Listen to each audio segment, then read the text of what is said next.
Viernes 1 de septiembre de 1939. 6 de la mañana. Un estudiante universitario ayuda en misa en la Catedral de Wawel, en Cracovia. Polonia ha sufrido invasiones en el pasado, pero el sufrimiento que queda por venir es superior a la capacidad de imaginación de todos los que han rezado ahí durante siglos. Mea culpa, mea máxima culpa. In nomine Patris, Filii et Spiritus Sancti. Amén.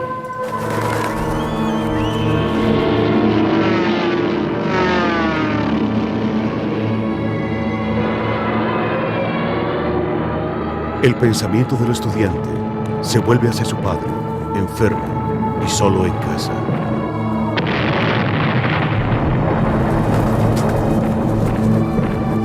La Segunda Guerra Mundial ha comenzado.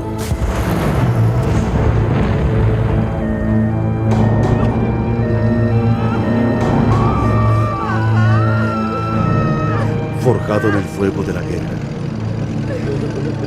y en las brutalidades cometidas por el régimen comunista,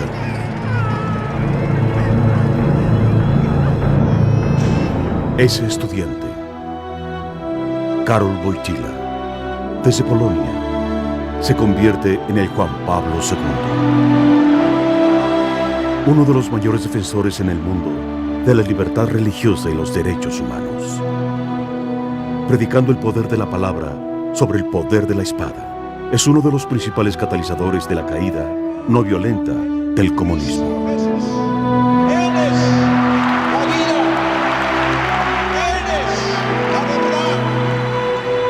Juan Pablo II ha sido visto por más personas que ningún otro ser humano. Su atractivo y su carisma llega más allá de los 1.000 millones de católicos. Pero este Papa sigue siendo una de las figuras más controvertidas de nuestro tiempo.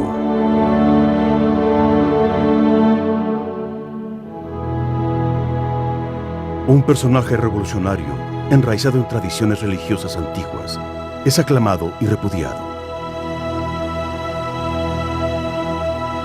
Es un hombre de múltiples facetas: poeta, dramaturgo, actor, filósofo, místico, pastor. Pero por encima de todo, Juan Pablo II se describe a sí mismo como un testigo de esperanza. Testigo de esperanza. La vida de Karol Wojtyła, Juan Pablo II. Basado en el libro de George Weigel.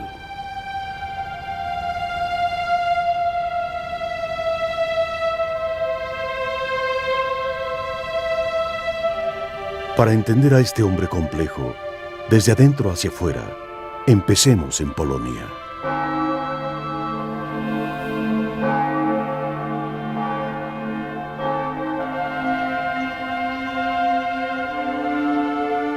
La Segunda República Polaca se fundó sobre las cenizas de la Primera Guerra Mundial. 2 años más tarde, el 18 de mayo de 1920, nace el futuro Papa, Karol Wojtyła.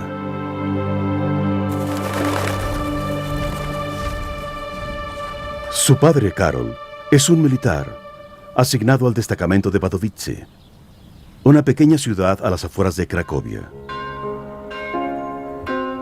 La familia vive en un modesto apartamento enfrente de la iglesia.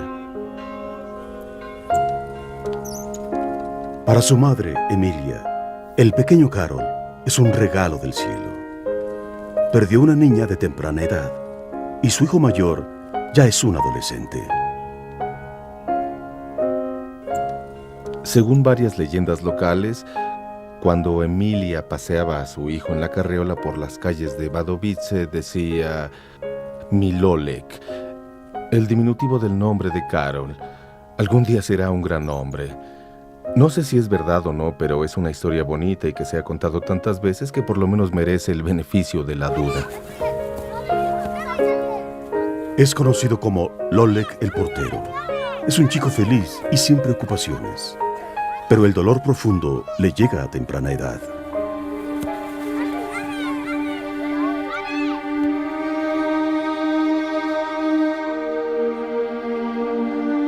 Tiene 9 años cuando su madre fallece de un problema de corazón.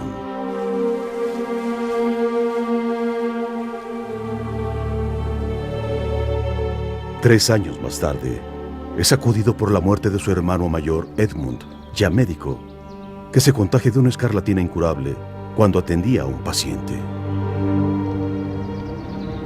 La muerte de mi madre dejó una profunda huella en mi memoria, y la muerte de mi hermano quizá una huella más profunda aún. Me quedé solo con mi padre, un hombre profundamente religioso. Tras la muerte de mi madre, su vida fue una vida de oración constante. Algunas veces me despertaba a mitad de la noche y me encontraba a mi padre rezando de rodillas. Aún recordando su tristeza, Lolek y su padre vienen aquí a Calvaria Sevrilidovska, un santuario inmenso dedicado a Jesucristo y a su madre María. En su peregrinación, este chico impresionable es testigo de la representación de la pasión de Cristo.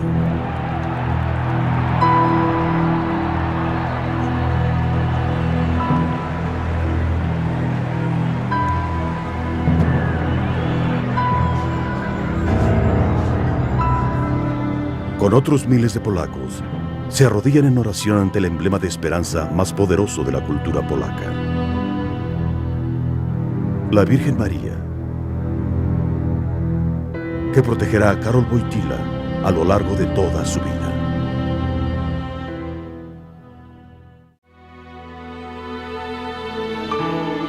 Poco antes de la muerte de su madre, hace su primera comunión.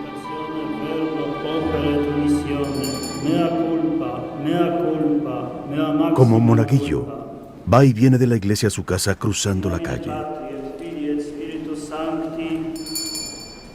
Su fe echa raíces más profundas. Lo de él era su fe religiosa. Él sobresalía en nuestro grupo en una forma muy especial. Y seguramente por la temprana edad a la que perdió a su madre, iba a la iglesia 2 o 3 veces al día.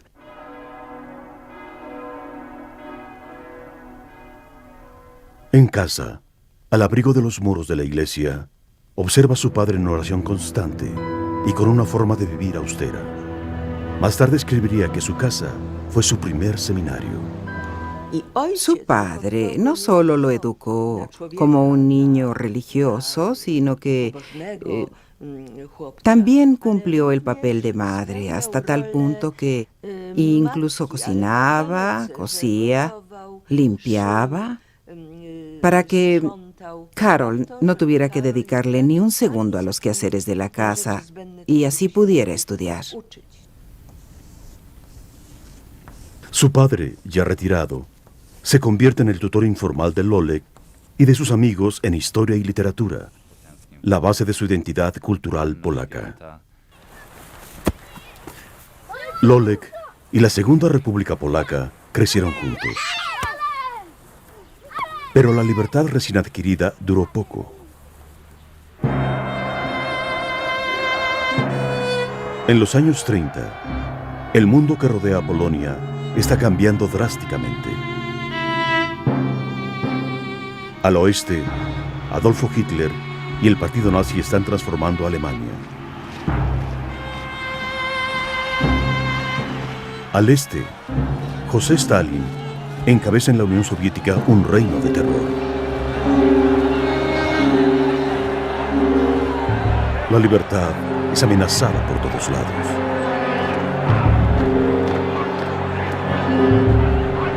Las posturas antisemitas se intensifican por toda Europa.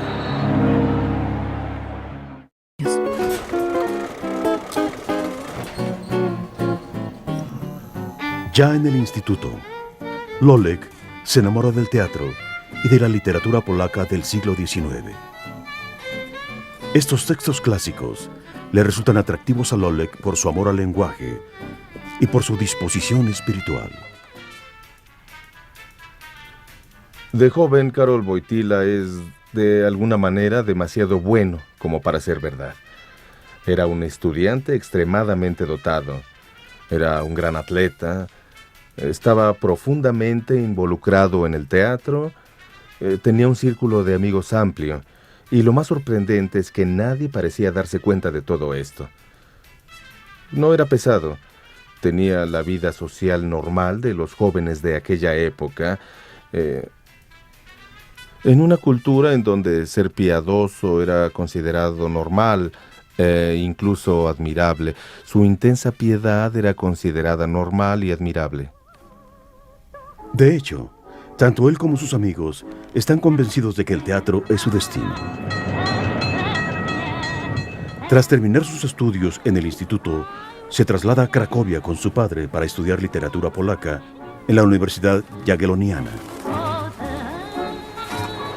Durante siglos, Cracovia ha sido el centro cultural de la vida polaca. Durante el año siguiente, se mete de lleno en sus estudios universitarios y en un teatro amateur. Si bien a su alrededor crece la sensación de que algo terrible va a pasar. En el sur, el 14 de marzo de 1939, los nazis ocupan Checoslovaquia.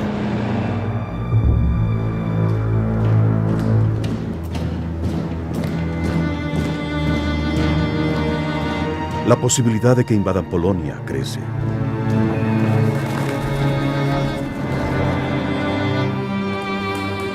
Ideas antisemitas cubren gran parte del país como una oscura sombra. Wojtyła de estudiante fue testigo de muestras de antisemitismo en la Universidad Jagielloniana.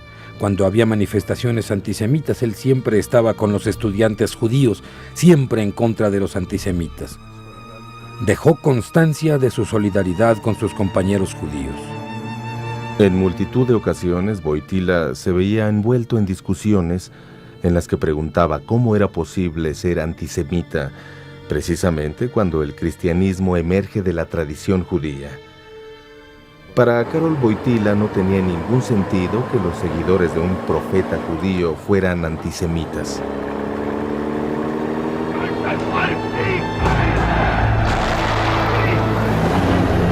El 1 de septiembre de 1939, los peores presagios del pueblo polaco se ven cumplidos cuando Hitler invade Polonia. Según caen las bombas en las afueras de Cracovia, Karol corre hacia su casa para estar con su padre, ya débil.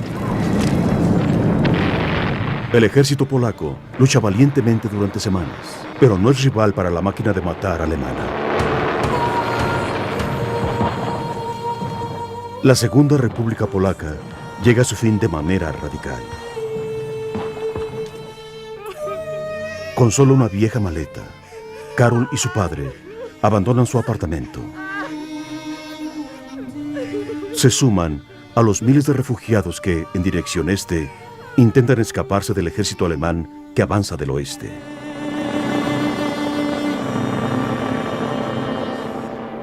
Tienen que esconderse en trincheras para evitar a los aviones alemanes.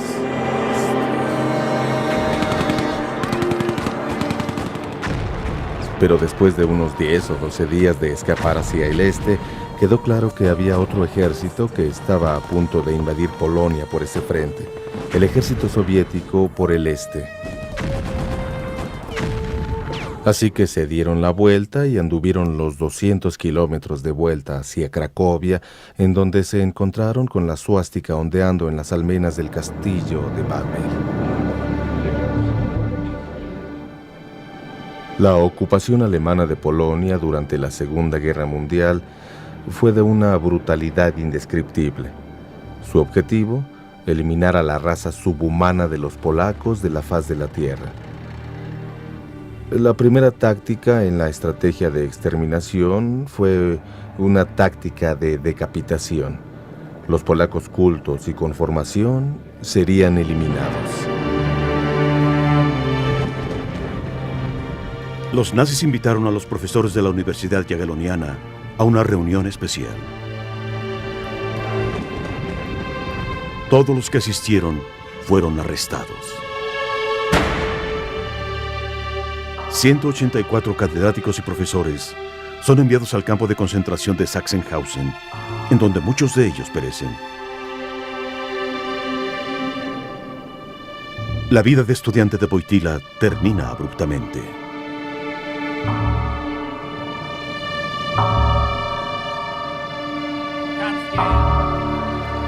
Casi 2 millones de polacos son trasladados a campos de trabajo fuera del país para convertirse en esclavos. Cualquier persona mayor de 16 años, sin permiso de trabajo, está bajo sospecha.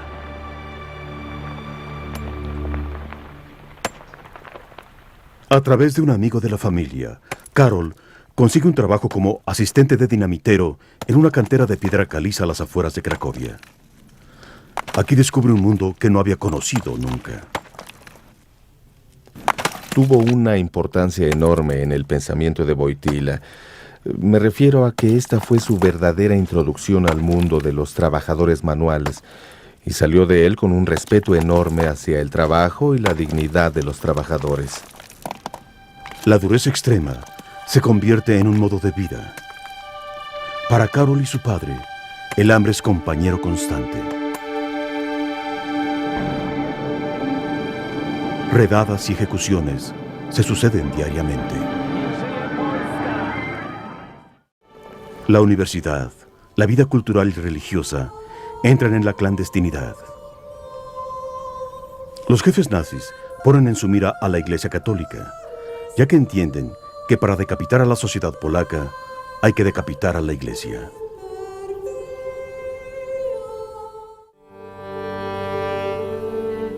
Los terrores de la guerra son inolvidables.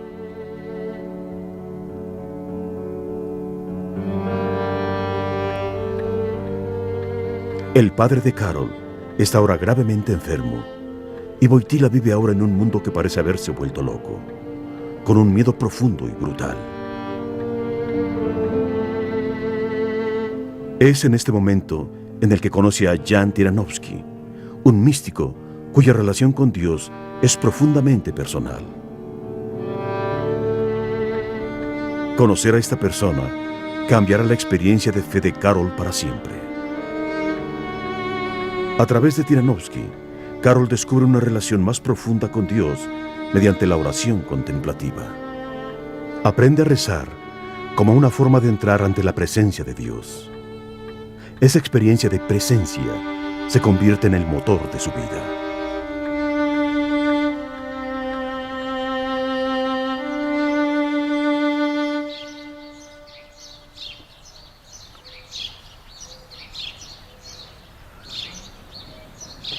Tyranowski le introduce a la poesía y teología del místico carmelita San Juan de la Cruz.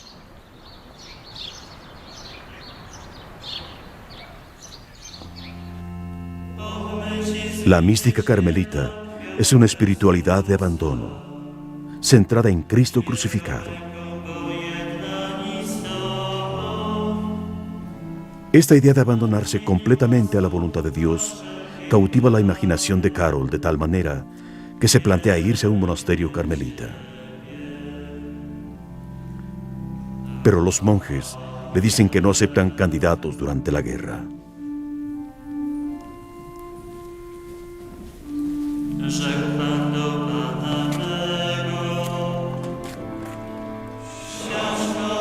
En febrero de 1941, el joven Karol vuelve a perder a un ser querido. Perdí a mi padre.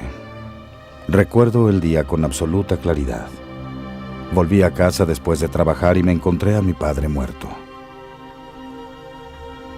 Nunca me sentí tan solo en mi vida. Había perdido a todas las personas a las que quería e incluso a las que hubiera querido, como a mi hermana mayor que murió 6 años antes de que yo naciera.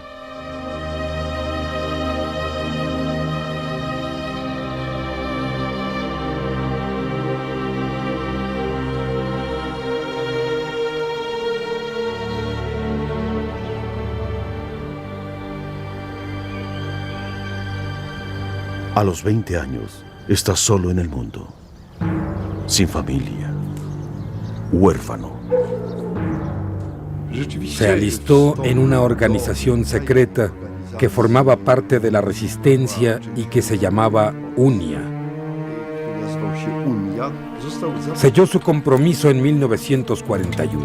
Unia tenía varias secciones, incluida una que se dedicaba a la resistencia armada. Wojtyła no era miembro de esa sección, era de la Unión Cultural. Hacer frente a los alemanes no consistía solo en tirar granadas y hacer volar transporte de armamentos, sino también en resistencia cultural, educación clandestina y universidades clandestinas. Y hacían teatro. No suena arriesgado, pero resultaba mortalmente peligroso. Te podían mandar a Auschwitz por eso.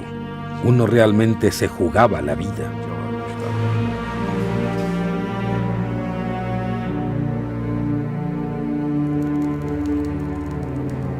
Toda actividad cultural polaca está totalmente prohibida, incluso la música del compositor Chopin.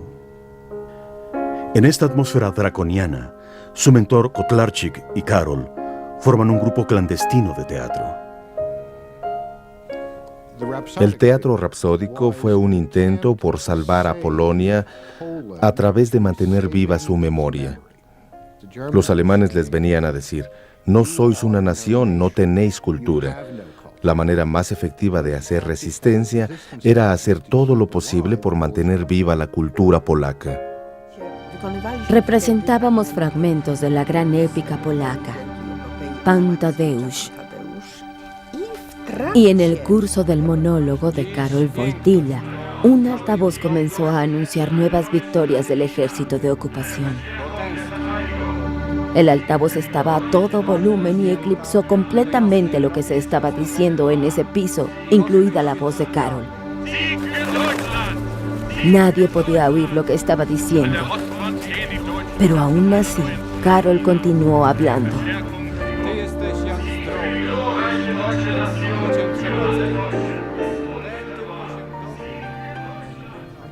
Y creo que eso se ha convertido en una metáfora de la vida de Karol Wojtyła. No ignora el mal que le rodea, pero tiene una tremenda fe en el poder de la palabra para cortar el pesimismo creado por el mal del mundo.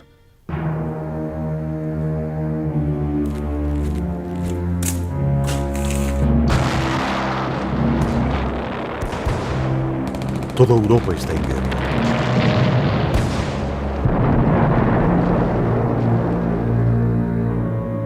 Hitler comienza su diabólica solución final: la aniquilación masiva de los judíos europeos.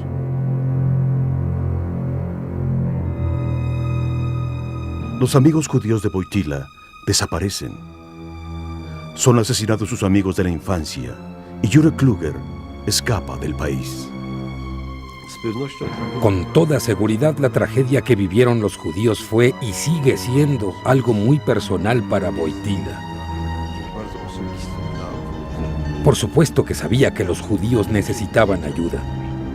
Pero ¿cómo ayudas a los judíos que están secuestrados en un gueto y cuando no, están retenidos por la policía?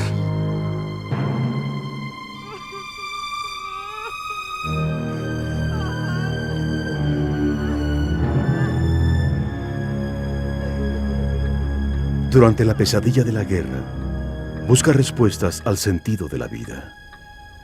¿Por qué él está vivo cuando otros han muerto? A los 21 años se siente actor, estudiante, místico, dramaturgo, poeta. Pero no tiene claro qué camino ha de seguir. Karol vivía una lucha interior sobre la clarificación de su vocación. Esa lucha interior se intensificó con motivo de la muerte de su padre.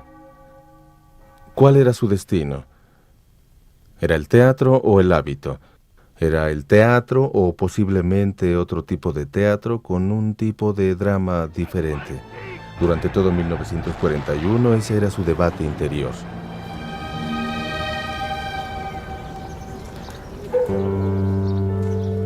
Me dedicaba a la literatura y al teatro en tanto en cuanto el terror de la ocupación lo permitía. Mi vocación sacerdotal se formó en medio de todo eso, como un hecho interior de absoluta e incuestionable claridad.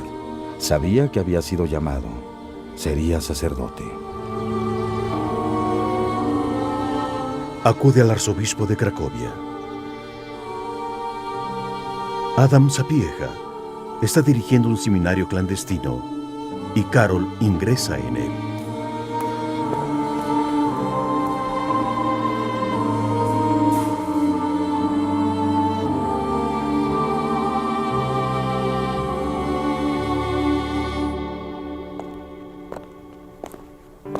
Ahora vive una doble vida. Una noche, volviendo a su casa después de trabajar, lo que podía haber sido una tragedia se convierte en una señal de Dios.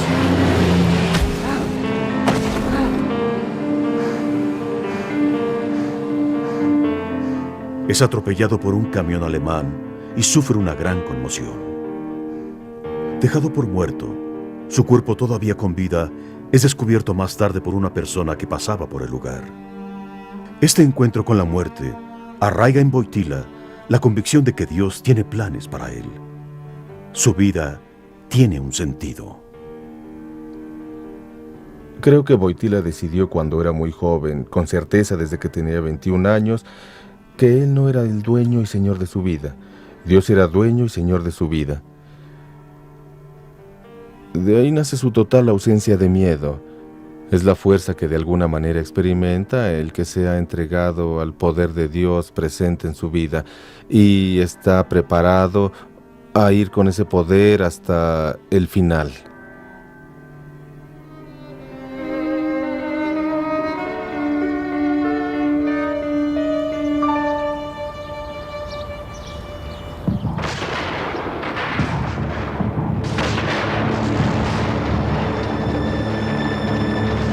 En agosto de 1944, cuando la guerra ya casi llevaba 5 años, la resistencia polaca provoca el levantamiento de Varsovia.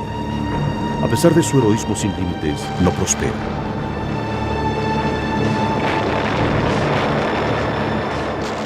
Como respuesta, Hitler ordena la destrucción de la ciudad, manzana por manzana.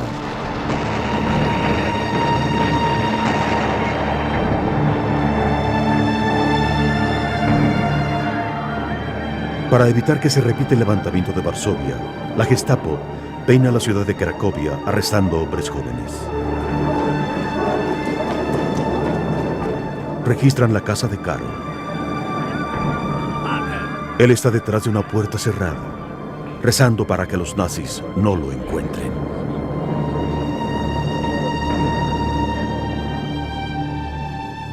Sapieha manda a los seminaristas clandestinos que vayan a su residencia.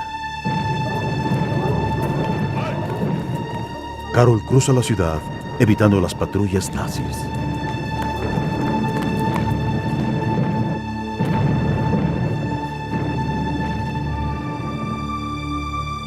Desaparece tras estas puertas, borrado de la sociedad, escondido con una docena de seminaristas hasta que la guerra termina.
Pero Polonia es diferente de los otros países satélites.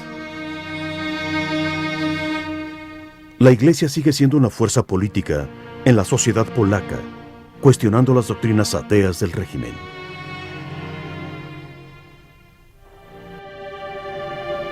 Polonia ha sido destruida por la guerra. Carol acepta las tragedias por las que ha tenido que pasar, así como su propia supervivencia, a través de una espiritualidad mística.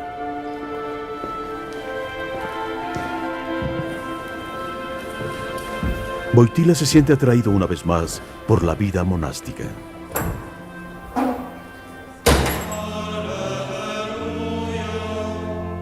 Pero el arzobispo Sapieha no está de acuerdo. Sabe que la Iglesia está a punto de enfrentarse con el régimen comunista y su ateísmo.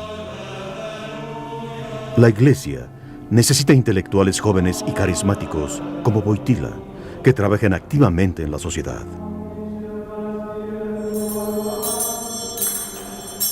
Así que la mano de Sapieha dirige a un joven con intuición mística hacia el mundo activo del sacerdocio.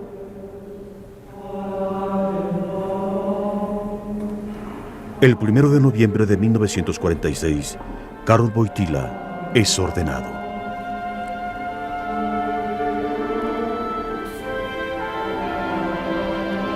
Todavía recuerdo cuando en esa capilla estaba postrado en el suelo, esperando el momento de la imposición de manos.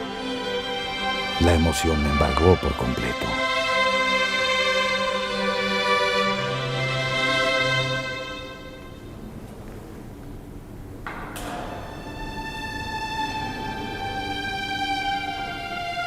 Al día siguiente, el padre Wojtyla celebra su primera misa en la cripta de San Leonardo de la Catedral de Wawel. Todos los que visitan la catedral se ven sumergidos en la historia nacional. Esta es la razón por la que quise celebrar mis primeras misas en la cripta de San Leonardo. Quise expresar mi especial unión espiritual con la historia de Polonia, una historia que está simbolizada en el montículo de Wawel.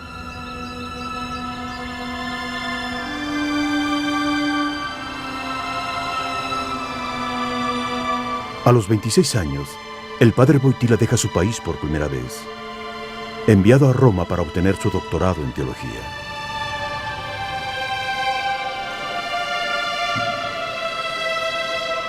Su tesis, basada en la naturaleza de la fe según San Juan de la Cruz, profundiza en la naturaleza personal del encuentro del hombre con Dios. Concluye que este encuentro con Dios es el centro de la vida de cualquier ser humano, y que sin él, uno pierde lo que es verdaderamente humano en todos nosotros.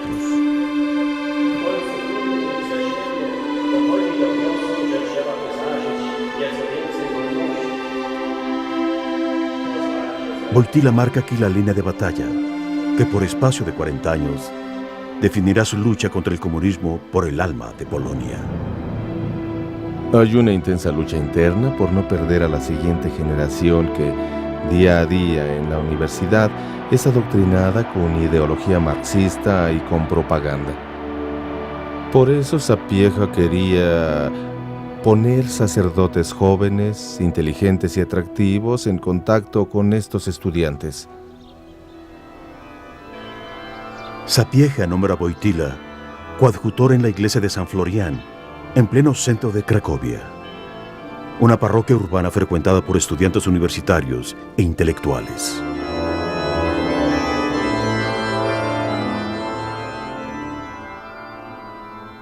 Era tímido hasta el punto algunas veces de parecer raro, pero se le notaba tan interesado en las personas y tan olvidado de sí mismo que eso era lo que te impresionaba al principio. Sus primeros sermones eran profundamente filosóficos. De alguna manera también había una orientación mística porque estaba fascinado con San Juan de la Cruz y por lo tanto eran muy difíciles de entender. Y creo que poco a poco se fue dando cuenta de que tenía que hacerse más accesible tanto para una audiencia menos erudita como una de mayor formación. Hablé a los estudiantes sobre los problemas fundamentales en relación a la existencia de Dios, así como de la naturaleza espiritual del alma humana. Estos eran temas importantes, dado el ateísmo militante que promovía el régimen comunista.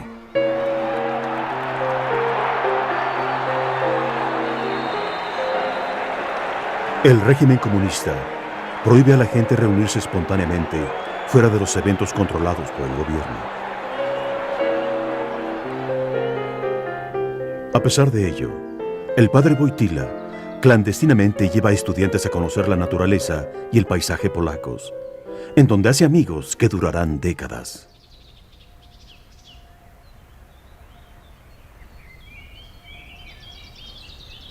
Las montañas han sido parte de la vida de Karol Wojtyła desde niño.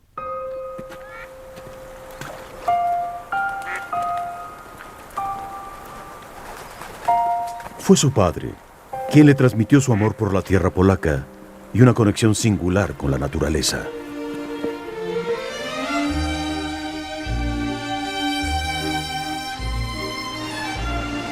Sentía un fuerte vínculo con la naturaleza. Para él era como la imagen de Dios, como una parte absolutamente clave de la creación misma. Vivió esas excursiones campestres como si fueran una especie de experiencia de tipo moral.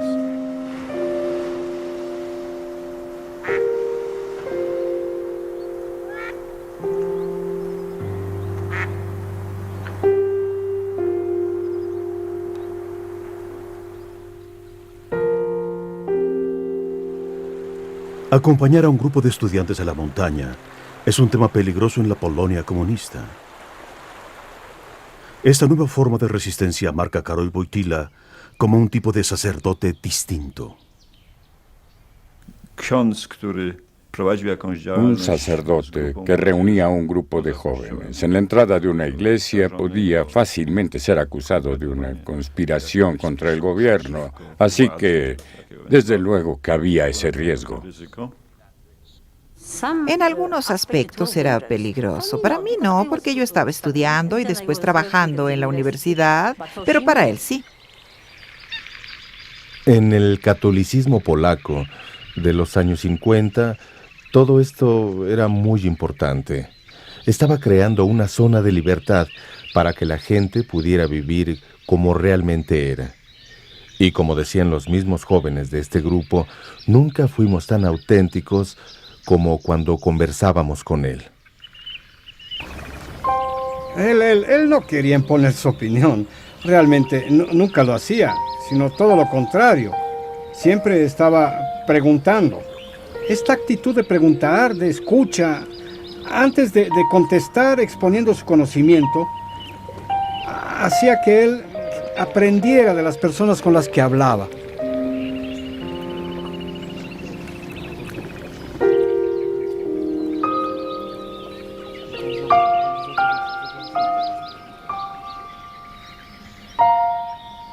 El padre Wojtyła celebra misa con sus amigos cada mañana de una manera poco usual. Un kayak boca abajo se convierte en un altar y con los remos forman una cruz. Y aquí también había cierto riesgo. Diría que debíamos tener cuidado de no ofender a nadie. En esos tiempos, si alguien de un pueblo cercano nos hubiera visto celebrando misa en el bosque, creo que se hubiera alarmado muchísimo, lo cual no habría sido bueno para nosotros. No olvidemos que este era un hombre sin familia, y ellos se convirtieron de alguna manera en familiares suyos. Y creo que es justo decir, creo que él mismo lo diría, que estos jóvenes, hombres y mujeres, formaron en él al sacerdote que llegó a ser. Esta es una de las dimensiones más interesantes del sacerdocio de Wojtyła, en el sentido que este sacerdote profundamente sacerdotal recibió su formación en gran medida por una serie de intensas amistades con laicos. Estas experiencias terminarían plasmándose por escrito en poemas y obras de teatro. En sus poemas, Wojtyła es capaz de expresar sus intuiciones espirituales con formas que no eran posibles en sermones u obras filosóficas.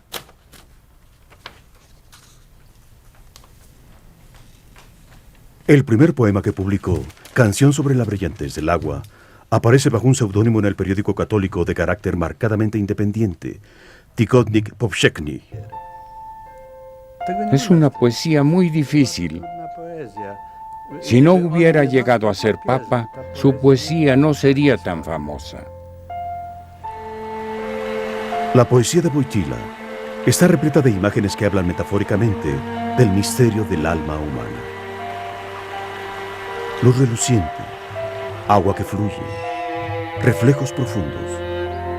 Todas estas imágenes tocan una fibra en la gente, la añoranza de vivir libres. Empieza una tensión que será constante entre los comunistas y la Iglesia. En 1953, el primado de Polonia, el cardenal Stefan Wyszynski, es encarcelado durante 3 años por negarse a servir al Partido Comunista. Finalmente, Wyszynski llega a un acuerdo con el gobierno. Los comunistas tolerarán a la Iglesia, por lo menos formalmente, y a cambio la Iglesia no se entrometerá en política, por lo menos directamente. Wyszynski entiende que para que la Iglesia sobreviva y en última instancia pueda imponerse, tiene que jugar el juego de manera prudente y firme. Wojtyła se unirá al cardenal Wyszynski para crear en la Iglesia una fuerza en la batalla contra el comunismo. Pero de momento, los años de un padre Wojtyła que desarrolla actividades arriesgadas tocan a su fin.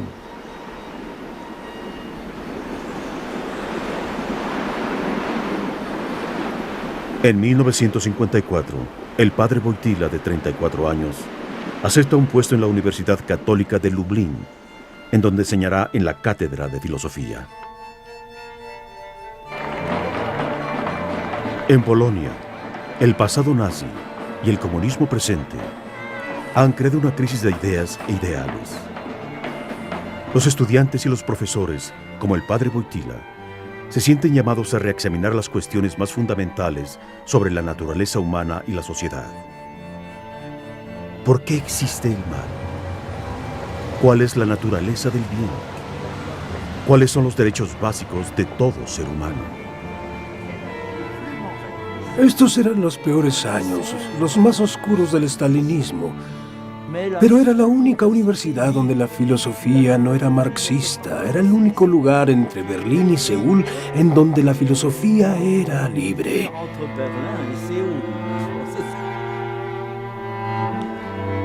Wojtyła dará clases aquí durante los siguientes 24 años, en la especialidad de ética. Sus clases de filosofía están tan llenas que solo hay sitio de pie.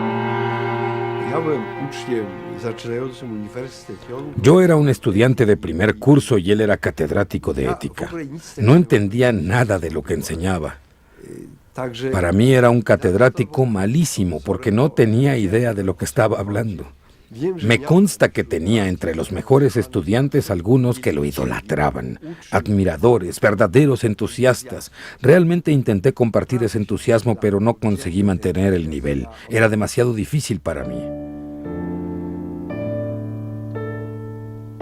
Estos apasionados años en la universidad acuñaron las ideas más importantes de Wojtyła en relación a los derechos humanos y sobre la libertad religiosa, que en última instancia darán forma a su papado. Sus enseñanzas, escritos y experiencia pastoral no pasan desapercibidos. A los 38 años, se convierte en el obispo más joven de Polonia. Desde ese momento, su ascenso en la Iglesia es meteórico.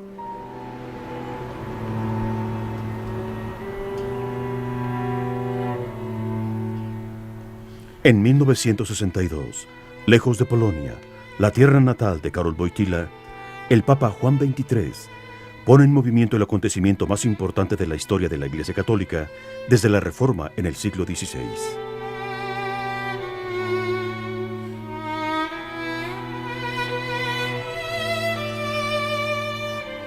Durante los 4 años siguientes, la Iglesia se verá radicalmente reformada al iniciar, a través del Concilio Vaticano II, un diálogo abierto sobre su misión en el mundo moderno.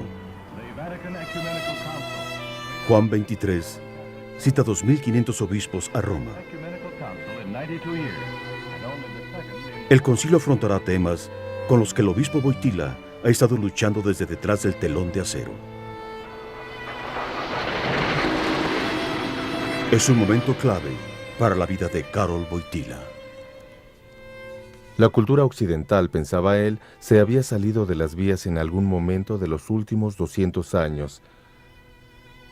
Y plantea la pregunta de por qué la primera mitad del siglo XX produce en 50 años 2 guerras mundiales, 3 sistemas totalitarios, ríos de sangre y montañas de cadáveres. La contestación de Wojtyła a todo eso es porque se ha perdido el concepto de persona humana, nuestra idea sobre la dignidad innata y el valor de cada ser humano.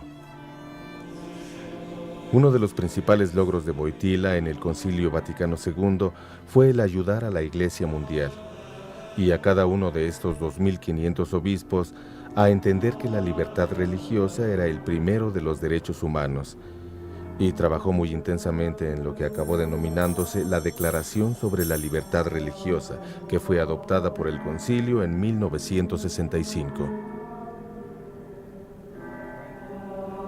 Se crea una reputación de pensador formidable en un concilio que dará forma a su papado. El Concilio Vaticano II fue el momento preciso en que la Iglesia Universal comenzó a entender lo que ya sabía la Iglesia polaca. Dicho de otra manera, que en Karol Wojtyła había un pastor, un intelectual, un sacerdote de un voltaje pastoral altísimo, que tenía mucho que decir sobre cómo debe ser la Iglesia en el mundo moderno. De vuelta en Polonia, la lucha continúa entre el comunismo ateo y las creencias cristianas de la gente.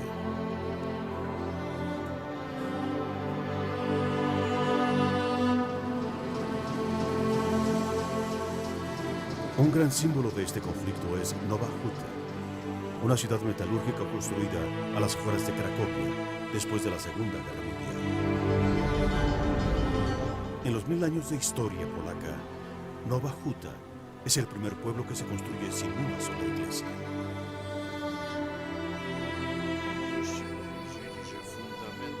Los comunistas decretaron que el ateísmo sería la base de esa ciudad. Dijeron que sería una gran ciudad, pero sería una ciudad sin Dios.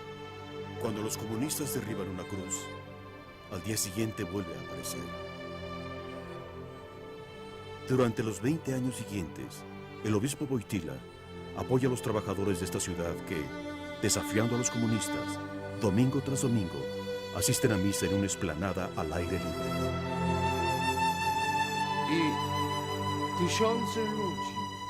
Miles de personas venían independientemente del clima que hiciera, calor, frío, lluvia o nieve.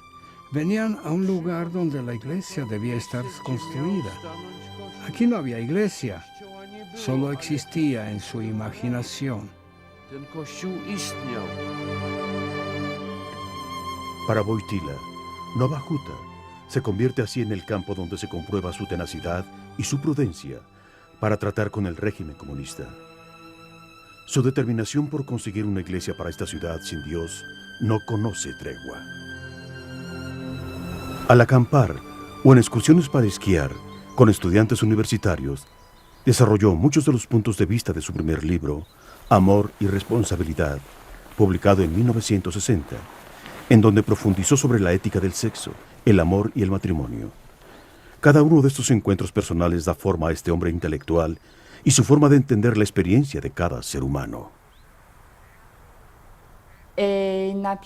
Escribió un libro que causó sensación en Polonia porque nadie había hablado sobre el sexo de esa manera en Polonia y especialmente en la iglesia polaca.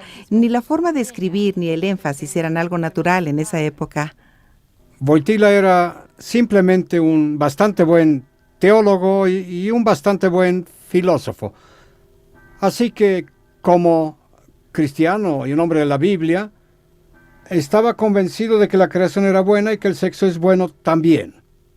Y también sabía muy bien que el lugar para un buen uso del sexo es la familia, en el seno de la familia y el matrimonio. La franqueza con la que Wojtyła habla sobre la belleza del sexo en el matrimonio lo marca como un pensador católico sobresaliente. El Papa actual, Paulo VI, lee su libro y le pide a Wojtyła que le ayude a escribir una encíclica sobre planificación familiar. La oposición de la encíclica a los métodos artificiales para controlar la natalidad crean un tremendo revuelo en la Iglesia y en el mundo. Wojtyła se convierte en uno de los principales defensores de Paulo VI y se establece un profundo respeto mutuo.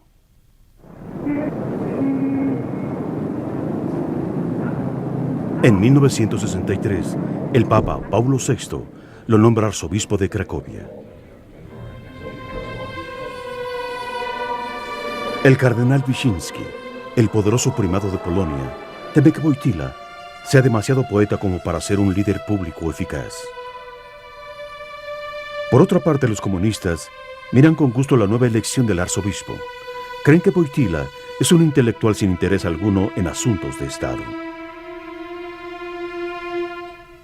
Pensaron, ahí tenemos a un viejo cardenal en Varsovia y un joven arzobispo en Cracovia. Imaginaron que podrían tener éxito en convertirlo en un político contrario al cardenal Wyszynski, pero debo decir que se desilusionaron muchísimo porque era muy leal a Wyszynski, aun cuando no estaba totalmente de acuerdo con él, siguió siéndole absolutamente leal.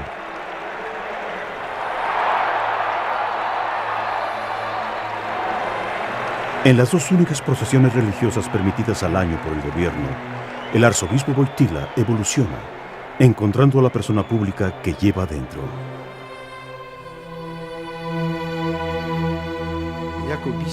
Como obispo no podía ser indiferente. Cuando le parecía oportuno pronunciaba sermones en grandes acontecimientos religiosos como en las procesiones del Corpus Christi, en donde tocaba temas que el gobierno no quería que se discutiesen en público, como actos de intolerancia y discriminación contra personas religiosas. Hablaba con total libertad en sus sermones. Intentaba explicar nuestra motivación a la gente. La gente joven tiene el valor de responsabilizarse por este país. Y es nuestra obligación estar con ellos. ¿Y qué haces? Recuerdo su homilía. ¿Qué hacéis para ayudarles? No era un apoyo político. Eran valores. Ya sabe que la libertad es un valor, pero no es un valor directamente político, aunque la gente quiere vivir libre.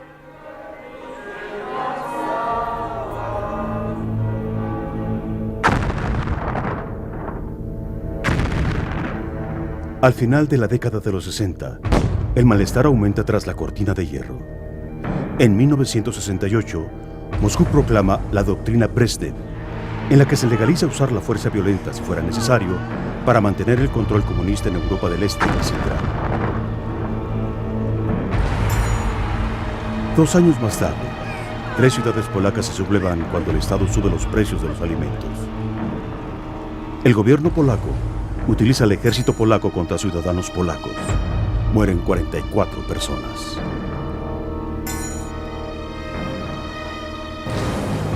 Wojtyła, ya cardenal, estaba convencido de que la Iglesia debe proteger a los que luchan por la libertad.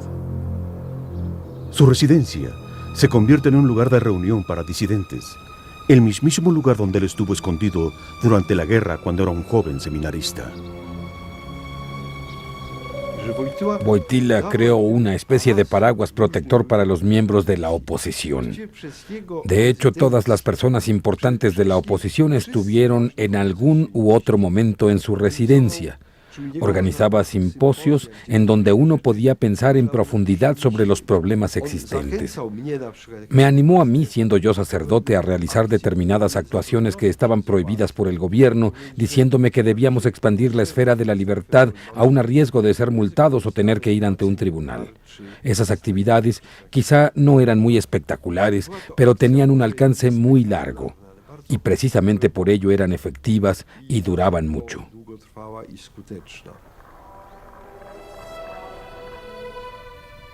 Había varias iglesias en Cracovia que abrían sus puertas para ese tipo de conferencias. Y estas iglesias o estos sacerdotes diocesanos eran animados por nuestro obispo Wojtyła a hacerlo. Así que sabíamos que ahí teníamos apoyo. En Nova Huta, la ciudad sin iglesia, la tenacidad de Wojtyła acaba teniendo éxito tras 2 décadas de confrontación. Una firme y cuidadosa campaña de presión con el régimen concluye en la construcción de la iglesia del Arca.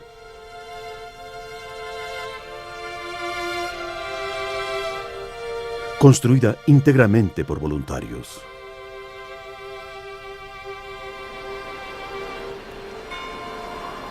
$2 millones de piedras son traídas de los bancos de los ríos de Polonia para decorar la fachada.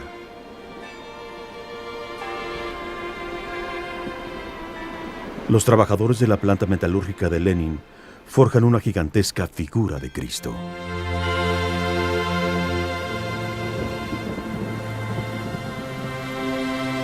Con el fin de ser parte de ese momento histórico, en 1976, 70.000 personas asisten, de pie y bajo la lluvia, a la consagración de la iglesia del Arca. Un cardenal Wojtyła emocionado habla a las multitudes.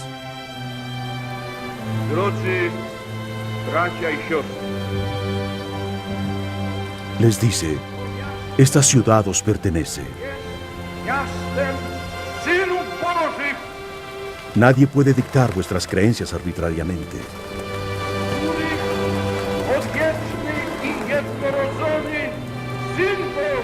Esta ciudad es de los hijos de Dios.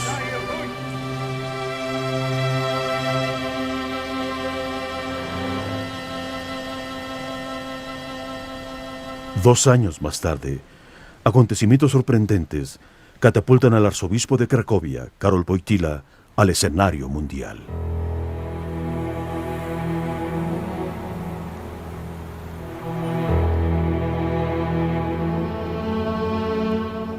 En agosto de 1978, la Iglesia Católica tiene un nuevo Papa.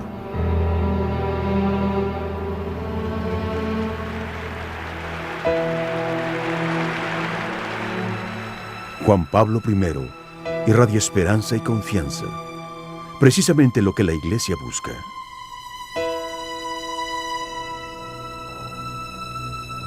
«35 días después de su elección, una monja de servicio en su casa encuentra al Papa muerto, víctima de un ataque de corazón masivo. Los católicos del mundo están atónitos.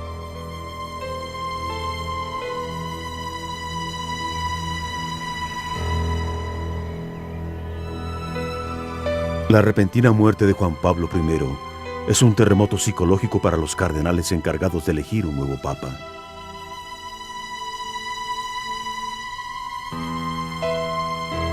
Se reúnen en la Capilla Sixtina por segunda vez en menos de 2 meses. Muchos cardenales entienden que Dios les está pidiendo que actúen con valor, incluso radicalmente.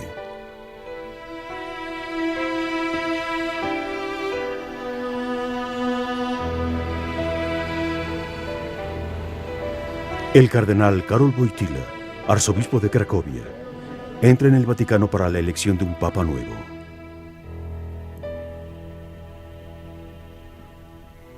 El primer día termina en punto muerto.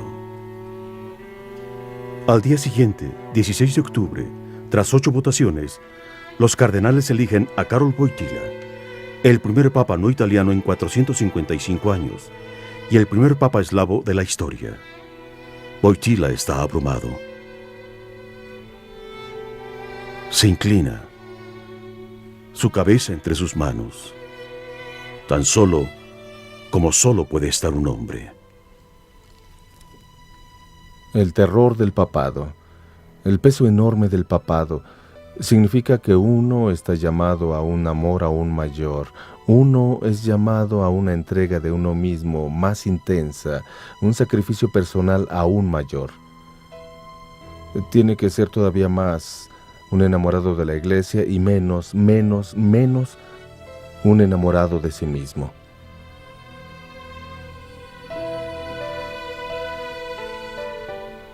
Tras aceptar formalmente el cargo, atraviesa la Capilla Sixtina e inmediatamente rompe con el protocolo al recibir a los cardenales de pie.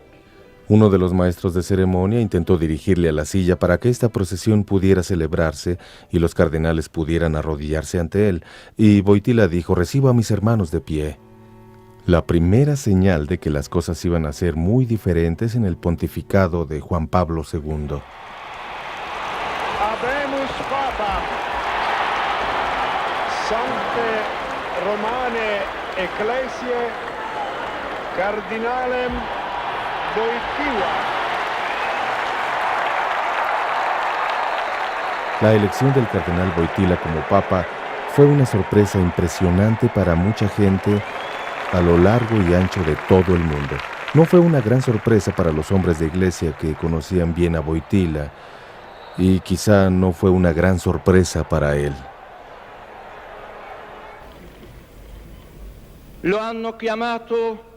Le han llamado de un país lejano. Lontano. Rompió otro precedente. Lo normal era que hubiera dado una primera bendición en latín. Wojtyła empezó a hablar a la gente en italiano. No sé si me sé hacer entender por ustedes en nuestra lengua italiana. Si me equivoco, ustedes me corregirán.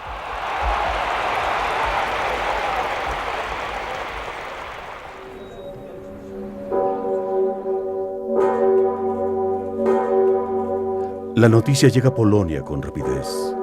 Surge una celebración espontánea en Cracovia. La gigantesca campana de 9 toneladas de la Catedral de Babel repica.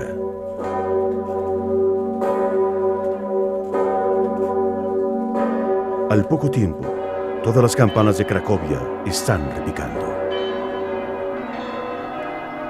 Para la gente detrás de la cortina de hierro y en los países eslavos, fue una explosión de júbilo y esperanza, porque en esta situación que era de persecución, era como una luz en la noche. No era algo racional, era más bien una intuición, una expectación ante tiempos nuevos. En realidad, llorábamos porque nos sentíamos emocionados, pero también porque nos dimos cuenta que ahora se había ido. Y un amigo me dijo al concluir la misa que hubiera sido demasiado maravilloso quedárnoslo para toda la vida nosotros solos. Tenemos que compartirlo con el mundo.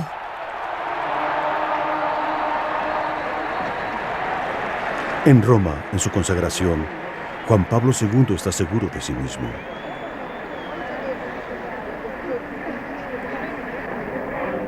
Insiste en que Stefan Wyszynski, el primado de Polonia, sea el segundo cardenal al que se alude.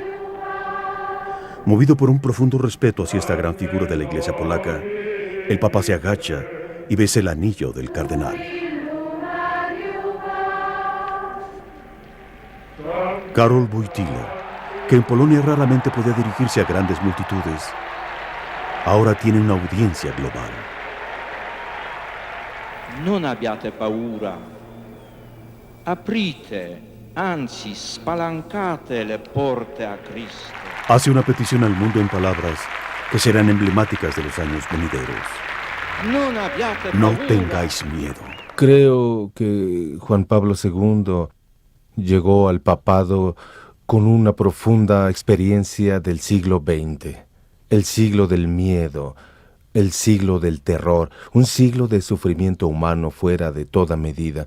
Así que, en su primer discurso público al mundo, quiso animar al mundo a volver a vivir sin miedo.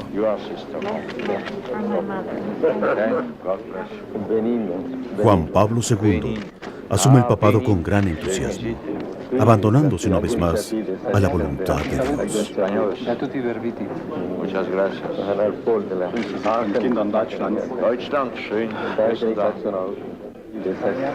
Apoyándose en su experiencia como actor, sabe instintivamente cómo debe actuar un papa.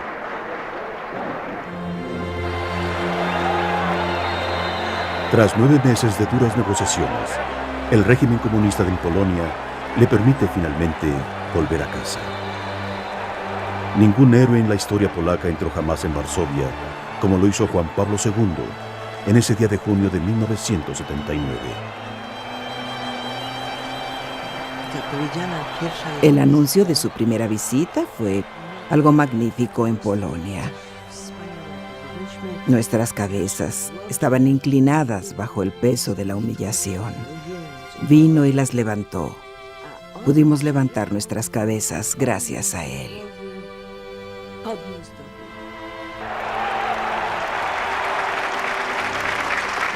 Cuando llegó el Papa, el país entero salió a recibirlo.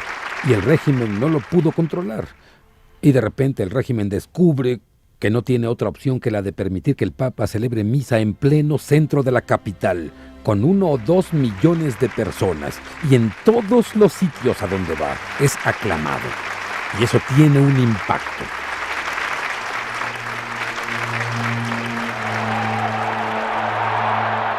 La cifra estimada de personas que fueron a ver a Juan Pablo II cuando entra en Cracovia es de 3 millones. Durante su misa de despedida, les pide que valoren su herencia cultural y espiritual.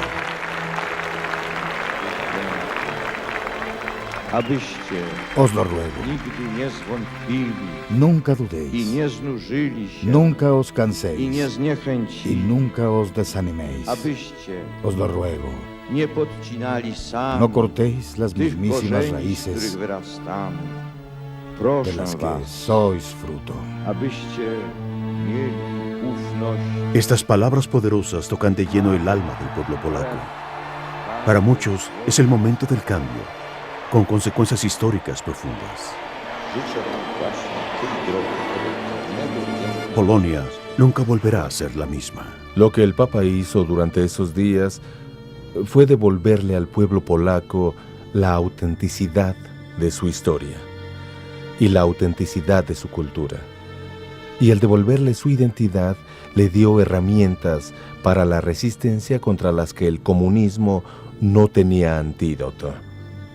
Les devolvió su identidad. 13 millones de polacos, más de 1/3 de la población, ven al Papa en persona. Casi todos los demás le ven en televisión o le escuchan por la radio. A Juan Pablo II le cuesta irse.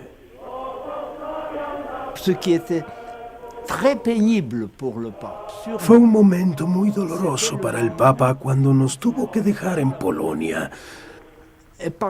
Por casualidad me encontré con él en el momento en que se estaba metiendo en el auto para ir al aeropuerto. Le pregunté si se marchaba. Por el profundo dolor que sentía al tener que irse, ni me miró ni me contestó. Creo que quizá este fuera su mayor sufrimiento. Haber tenido que abandonar todo lo que tanto quería.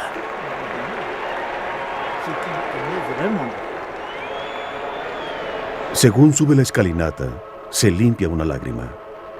Juan Pablo II deja su país, pero no sin antes haber dejado una marca indeleble en sus paisanos.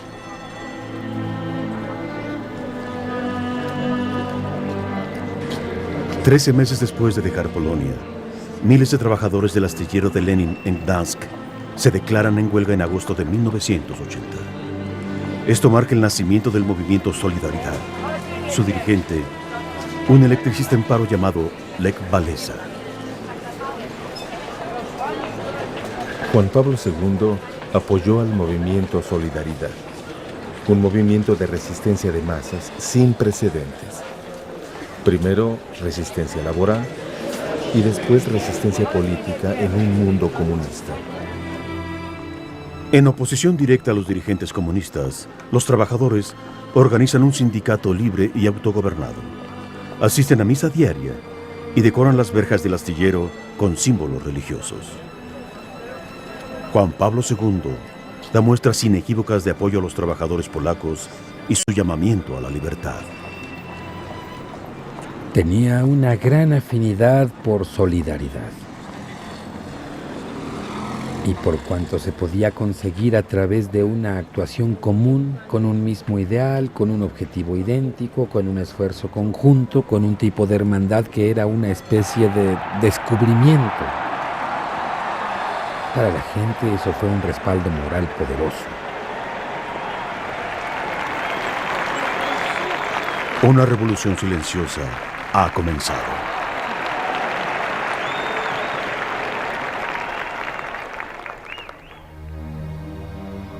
Desde el punto de vista soviético, Juan Pablo II había hecho un daño enorme durante su épica peregrinación a Polonia. El movimiento Solidaridad es una amenaza profunda al comunismo. Ahora los soviéticos planean reafirmar su dominio sobre Polonia, igual que lo habían hecho en Hungría en 1956 y en Checoslovaquia en 1968. En diciembre de 1980, tropas del Pacto de Varsovia se estacionan en las fronteras polacas. En el último momento, los tanques soviéticos se retiran. Por una parte, los líderes soviéticos se preocupaban con la posible resistencia en Polonia. Y en segundo, tenían mucha razón en estar preocupados pensando que Estados Unidos no sería indiferente. Y estaba, por supuesto, la autoridad moral del Papa y la reacción más que probable del mundo en general. Sabían perfectamente que si entraban en Polonia, habría sangre en las calles, y no solo sangre polaca. Llamé al Papa, siguiendo instrucciones del presidente para alertarle. De alguna manera fue un tema divertido porque no teníamos su número de teléfono y por lo que sé nadie antes había llamado al Papa de esta manera. Pero finalmente lo tuve en la línea a eso de las 11:30 de la noche, hora vaticana. Y le di el parte. Y al final le dije, tal vez tenga que llamarle otra vez, según el desarrollo de los acontecimientos. ¿Me podría dar su número de teléfono directo, por favor? Y él dijo un momento, y pude oírle hablando en polaco con el padre Divish. ¿Yo tengo número directo?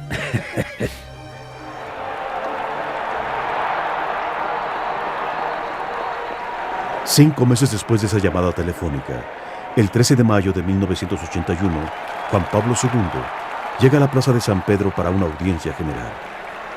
Son tiempos de gran tensión entre la Unión Soviética y la Iglesia.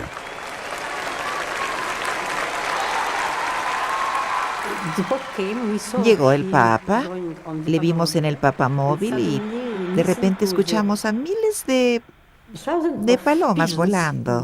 Después de eso oímos el disparo de la pistola.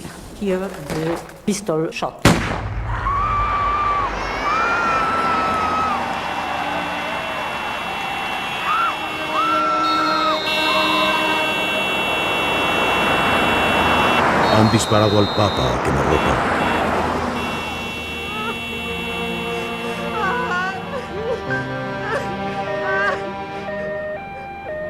A pesar del caos del momento, el frustrado asesino, Mehmet Ali Agca, es rápidamente apresado por la policía italiana.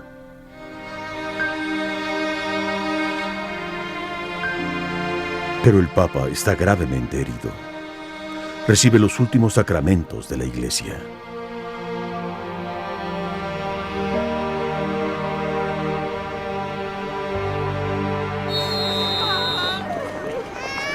Sigo sospechando que de alguna manera la KGB estaba detrás del atentado contra el Papa. La KGB era la que más tenía que perder y sabemos que los líderes soviéticos creían que el Papa era una amenaza.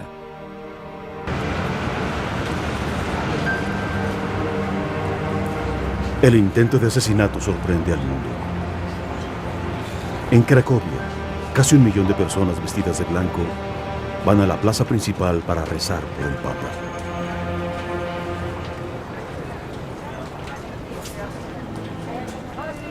Resulta interesante al escuchar al Papa hablando sobre esta experiencia, decir que tenía el presentimiento que sobreviviría. Y con certeza sintió que en el intento de su asesinato, María estaba a su lado. El Papa lo dijo una vez. Un dedo apretó el gatillo y otro dirigió la bala.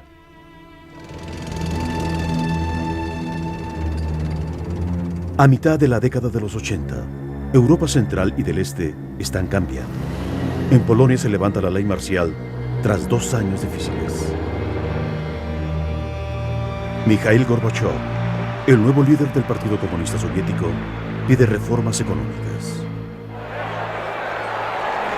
En este clima, en 1987, el Papa vuelve a Polonia por tercera vez.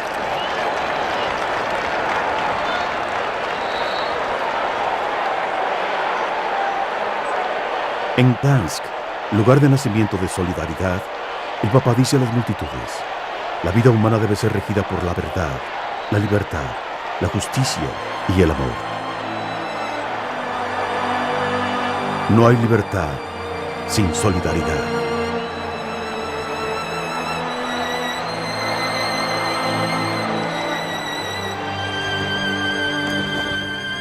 En 1989, el régimen comunista se derrumba en Polonia.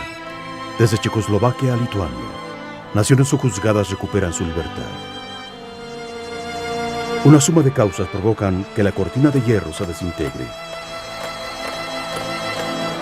El muro de Berlín, gran símbolo de opresión soviética, cae. En junio de 1979, al iniciar la revolución de conciencia en Polonia y en toda la región, ayudó sin duda a hacer posible una transición política no violenta. Y esta no es la manera en la que se han producido los cambios sociales masivos del siglo XX. Me refiero a que siempre ha habido sangre por todos lados, violencia espectacular y destrucción total. Esa no pasó en este caso. Aquí había algo diferente. Y creo que la respuesta a esa diferencia es que esta fue una revolución moral primero que una revolución política. Después de 70 años, se detiene la dura propaganda anticatólica por parte de los soviéticos. 2 años más tarde, la Unión Soviética ya no existe.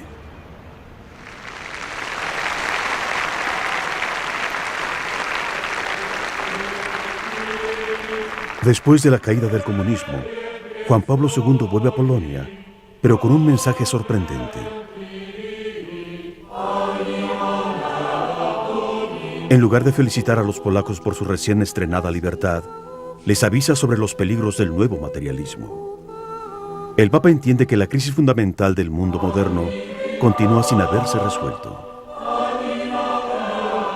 Este durísimo contrincante del comunismo está convencido que el capitalismo, sin disciplina moral, acabará destruyéndose.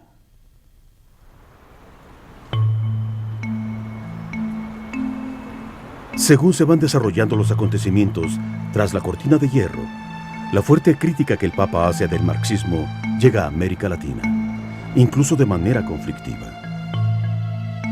Aquí, las políticas de los años 80 están dividiendo a la Iglesia.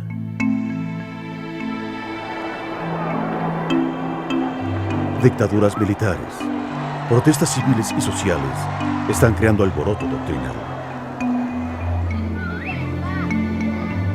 Algunos sacerdotes entienden que el cambio social requiere una revolución violenta. Adoptan una teología de liberación que combina ideas marxistas con la doctrina social de la Iglesia. El Papa insiste que esa es una unión imposible. El Papa, en el transcurso de toda su vida, es un hombre que ha considerado una obligación moral resistir a la tiranía. También llegó a la conclusión que en la mayoría de los casos, la forma más apropiada de hacerlo es mediante una resistencia no violenta. La crítica de Juan Pablo II a la teología de liberación produce una década y media de controversia. En marzo de 1983, en Nicaragua, el Papa llama públicamente la atención a un sacerdote que es un alto funcionario del régimen sandinista marxista. Juan Pablo II insiste en que el clero no debe ser guerrillero. Un sacerdote debe ser un símbolo de unidad en la Iglesia y no puede serlo si toma parte como político, y mucho menos si su participación como político es violenta. De hecho, el Papa fue a América Latina para animar a la Iglesia a tomar un papel mucho más vigoroso en la vida pública de esos países. La pregunta era, ¿cuáles son los términos en los que se iba a hacer? ¿Cuál era el mensaje que la Iglesia iba a predicar? La Iglesia no puede predicar un mensaje de guerra clasista, de división, de violencia. Este hombre, un intelectual riguroso y de mundo, ha confundido a muchos alrededor del globo.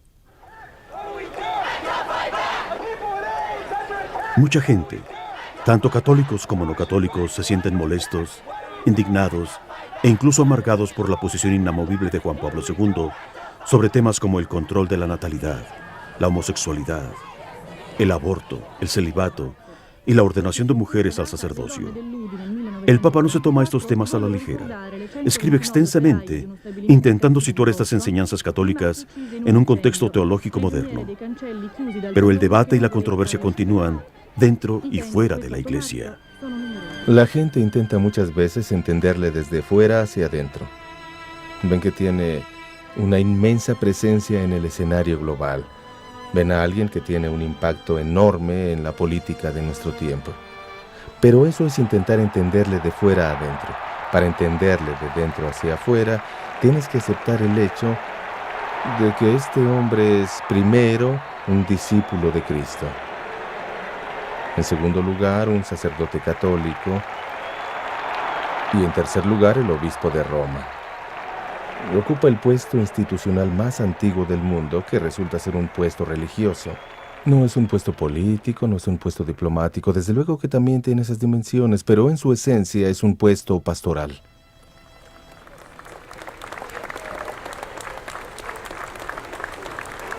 A los 74 años, el Papa se enfrenta a un nuevo reto personal cuando se le diagnostica una variante de la enfermedad de Parkinson, degeneradora del sistema nervioso.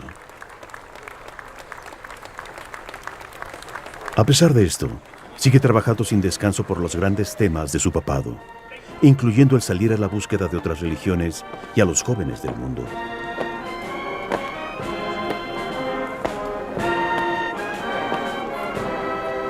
Hoy el rey de Marruecos está haciendo una visita de Estado al Papa.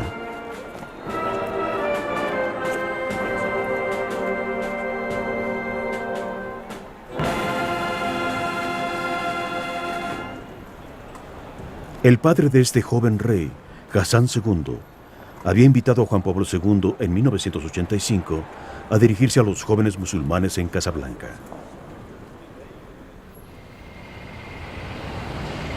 Esta fue la primera vez que un dirigente de un país islámico había invitado al Papa a dirigirse a una audiencia musulmana.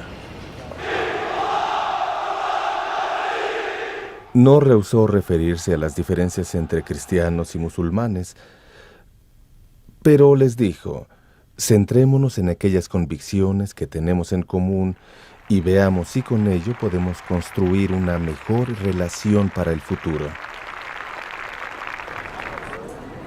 Como primer papa que visita una sinagoga en Roma, dice a los congregantes que el antisemitismo no tiene justificación teológica.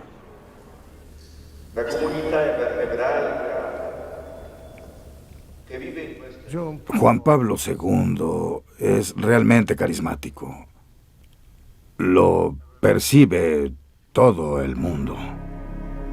He visto gente de distintas religiones, culturas, que han venido simplemente a ver, a observar, a escucharle. Por ejemplo, en la India no había católicos. No eran ni cristianos. En la India vieron en él al hombre de Dios o al hombre santo. Es un tipo de categoría que no conocemos en nuestras culturas occidentales.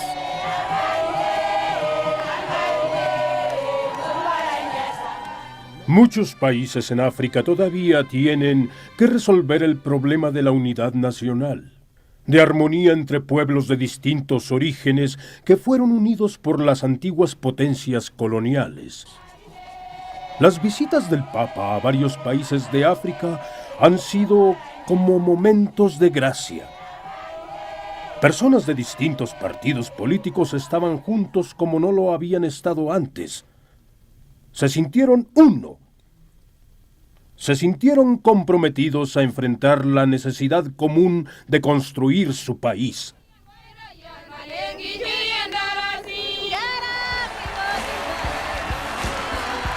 Al final de la década de los 90, las dificultades físicas del Papa son evidentes. Pero a pesar de su edad y enfermedad, su atractivo carismático para los jóvenes es impresionante.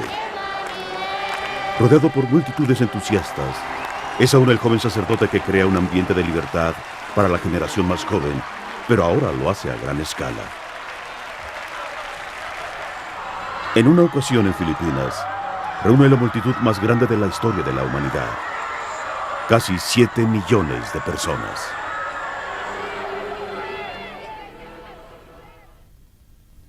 Hay una dimensión de su vida interior, una dimensión de su vida espiritual que tiene lugar en un mundo sin palabras. Está más allá de las palabras, está antes de las palabras, es un diálogo indescriptible. Y en ese sentido, la dimensión más profunda de la vida espiritual del Papa Juan Pablo II es literalmente indescriptible. Durante el jubileo del año 2000, Juan Pablo II continúa con las ideas clave de su pontificado: derechos humanos, tolerancia religiosa y respeto por todas las culturas. En una homilía sin precedentes en la Basílica de San Pedro, Juan Pablo II pide perdón públicamente por todos los pecados que han cometido los católicos contra otros seres humanos.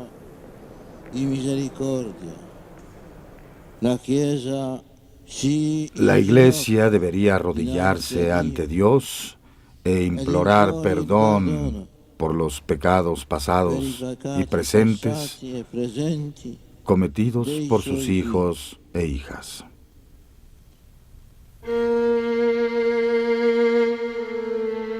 Nueve días más tarde, Juan Pablo II viaja a Tierra Santa, realizando un sueño que tenía desde los primeros días de su pontificado. En su viaje internacional número 91, extiende su mano a otras comunidades cristianas y al Islam. Pero aún más significativamente, esta peregrinación cristaliza su gesto más simbólico y radical hacia el pueblo judío. Ante el Muro de los Lamentos del Templo de Jerusalén, pide perdón una vez más a Dios por los sufrimientos que los cristianos han causado a los judíos. El Santo Padre estaba en el Muro de los Lamentos, el lugar más sagrado para los judíos en Jerusalén. Él estaba ahí. Le aseguro que casi todo el país lo estaba viendo por televisión.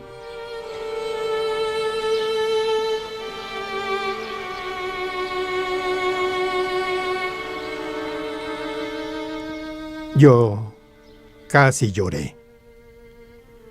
Fue como una visión. No lo podía creer. Y colocar en esa piedra, dentro de esa piedra, la oración que había recitado en San Pedro. Pedir perdón y ponerla ahí.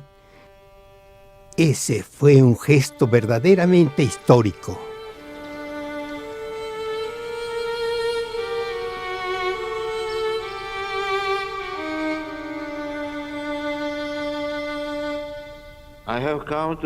He venido a Yad Vashem a rendir homenaje a los millones de judíos que, despojados de todo, especialmente de su dignidad humana, fueron asesinados en el Holocausto.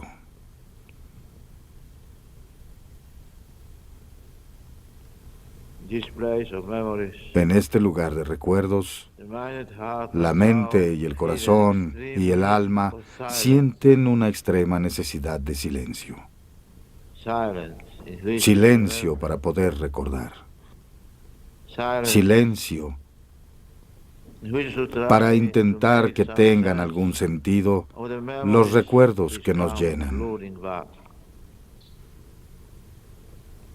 Silencio porque no hay palabras suficientemente fuertes para deplorar la terrible tragedia del Shoah.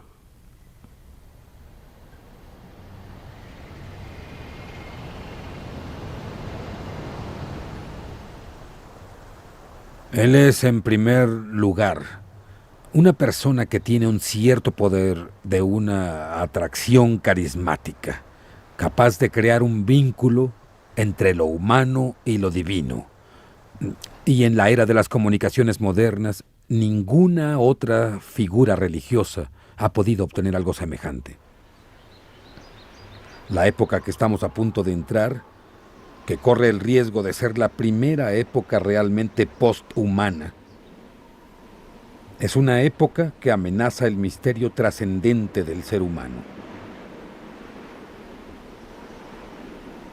Y la respuesta a eso ha de encontrarse de alguna manera en el campo de la religión y la espiritualidad.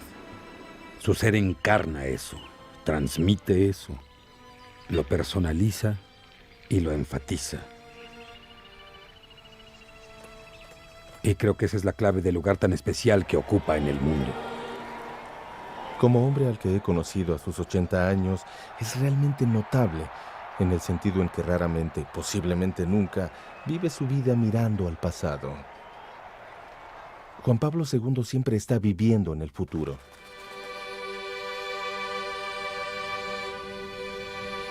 Este hijo de Polonia, poeta, filósofo, místico, papa, ha marcado nuestro mundo para siempre.